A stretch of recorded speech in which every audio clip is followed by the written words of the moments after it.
We saw behind Shay a look at that traffic. That, of course, is another big element because as this investigation continues, there are some lane closures that will be necessary, it sounds like, for quite a bit.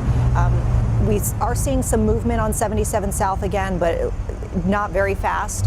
And I think it's just something that people need to realize. This is what's going to be for the next at least 12 hours, I'd say, if not longer. So Julia Kaufman's out there, and Julia, you have been out there for a few hours now, and you're seeing traffic being diverted. I mean, basically, they're trying to keep areas open, but that's clogging up other areas, so to speak, and really causing people to get a little rough out there with each other. Exactly, Carolyn. We've seen some dangerous driving, some erratic driving. People are getting a little frustrated, maybe a little impatient while they're trying to make their way home from work. We already deal with traffic often because of rush hour here in Charlotte, but because of this tragic news, obviously we're seeing more intense backups. We're on Presley Road. Right behind me is South Tryon, where the McDonald's is. People are getting diverted. Police are diverting people away from Woodlawn and Tyvola roads, and because of that, they're using South Tryon and South Boulevard as detours. So we are seeing backups. Presley Road is by our station, WCNC Charlotte. I have never seen Presley Road this backed up before. People are getting on the wrong side of the road. They're illegally U-turning. They're speeding. I've seen some cars with their headlights off. So it can be really dangerous. We're urging people to be careful. I spoke with one driver earlier today that says usually takes him 10 minutes to get home. It was taking him 40 minutes going on to an hour earlier today.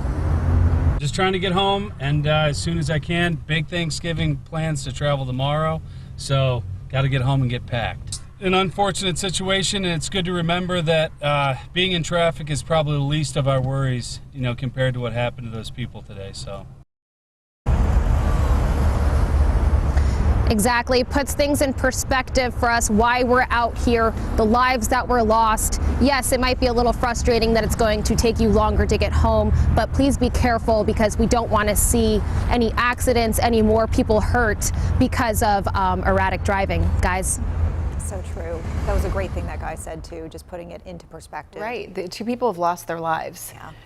So the inconvenience and the frustration of being in traffic, yes, it's there, but just keep that in mind.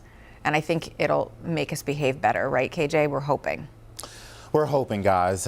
We got that tragic news today, and as a result of the traffic backups around town, we do have a number of roads, about 40 events since this afternoon of accidents, crashes, as well as some roads that are blocked. And you may not cannot read the description here, but there are a number of accidents. Some cars have malfunctioned.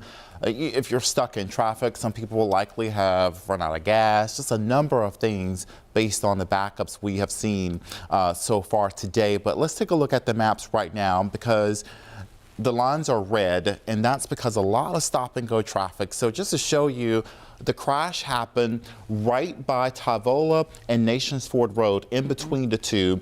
And we do have that on-ramp from Tyvola Road will remain shut down until tomorrow morning. However, 2 lanes on I-77 has since reopened within the last hour, so a little bit of relief on the roadways on I-77, but all roads are leading to I-77 at this hour. So to avoid additional backups, use caution no matter where you're going this evening. But also take a detour. You may want to take the long route around 485, perhaps move on the east side of town, not just because of the accident, but also think about all the people who are headed towards the west side of town, headed towards the airport. So that can alleviate additional holdups and backups and delays as well for anyone who is trying to catch a flight for tonight.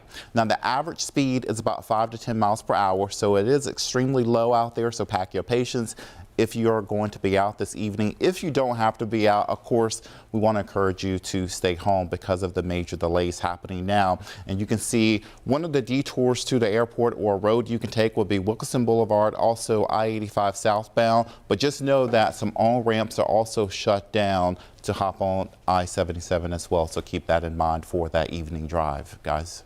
All right, KJ, thank you. So a lot of detours that we've thrown out there. We've got information, if you just want to see a list of it written down or typed out rather, if you prefer, WCNC Charlotte mobile app is the place to go. You got the traffic conditions. We have the detours listed. We've got the maps so you can navigate that evening commute if you are going to try to venture out there. The app, of course, free download inside any of the app stores.